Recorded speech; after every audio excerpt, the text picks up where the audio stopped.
Bismillah. Assalamualaikum warahmatullahi wabarakatuh.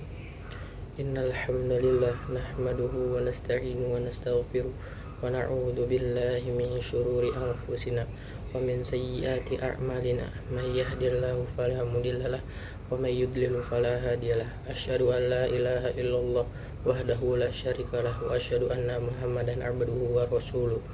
Qala Allah Ta'ala fil Qur'anil Karim ba'da a'udzu billahi minasyaitonir rajim.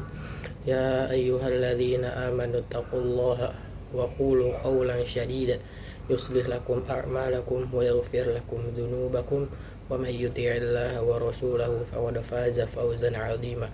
Fa inna asdaqal hadithi kitabullah wa khairul hadits hadi Muhammad sallallahu alaihi wasallam umuri muhdatsatuha wa kullu muhdatsatin bid'ah wa kullu bid'atin dhalalah wa kullu dhalalatin finnar. Amma ba'du. Perkenalkan, nama saya Muhammad Khairul Umam dari kelompok 15 yang diketuai oleh Abian Al-Hanif. Saya akan meresensi sebuah buku yang berjudul Jihad dan Penerapannya dalam Islam. Judul resensi yang telah saya buat yakni salah satu amalan yang dicintai oleh Allah Subhanahu wa Ta'ala. Resensi buku ilmiah yang diajukan kepada program Tarbiyatul Muallimin wal Muallimat Al-Islamiyah TMI An-Najah Pesantren Islam Hidayatun Najah sebagai salah satu syarat kelulusan santri TMI An-Najah,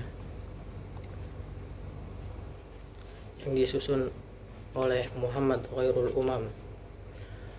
Puji syukur yang dipanjatkan atas kehadirat Allah Subhanahu wa Ta'ala pada Tuhan Yang Maha Esa yang telah melimpahkan nikmat, taufik serta hidayah sehingga penulis dapat menyelesaikan resensi tentang syariat jihad dan penerapannya dalam Islam tepat pada waktu yang telah ditentukan. Terima kasih kami ucapkan kepada guru pembimbing yang selalu memberikan dukungan dan bimbingannya.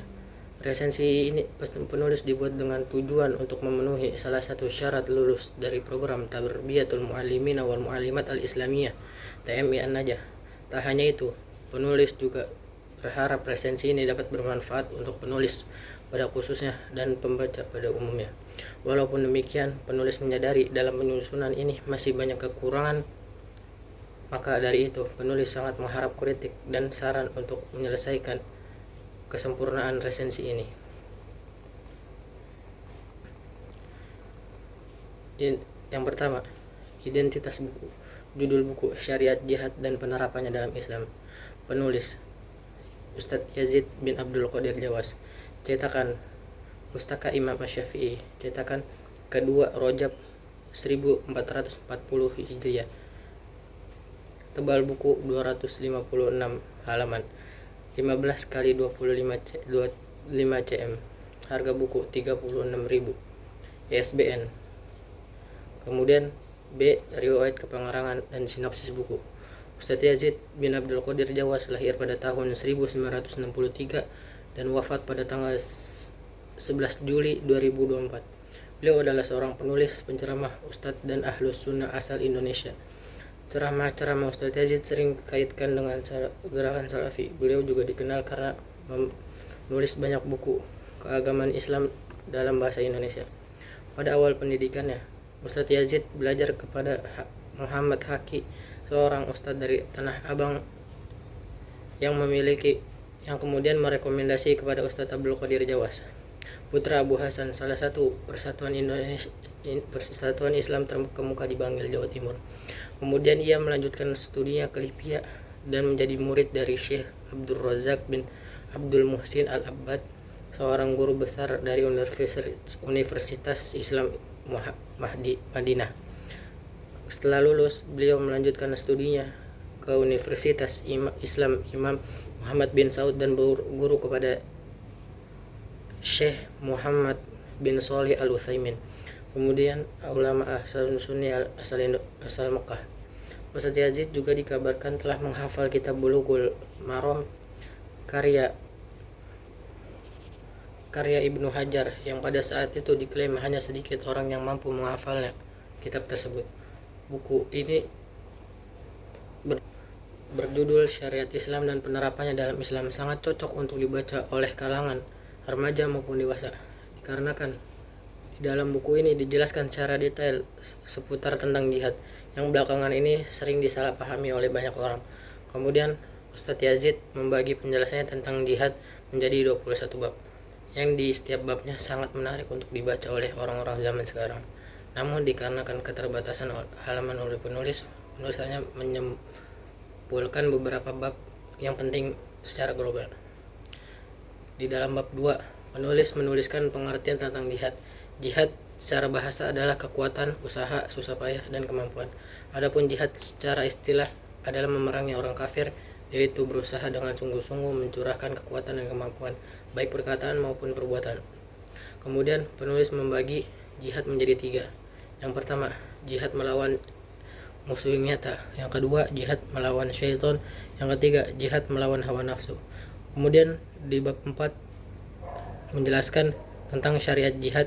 Rasulullah SAW bersabda, "Aku pernah diperintahkan untuk memerangi manusia sampai mereka bersaksi bahwa tidak ada ilah yang berhak diibadahi dengan benar kecuali Allah." Dan kemudian penulis menjelaskan tujuan disyariatnya jihad.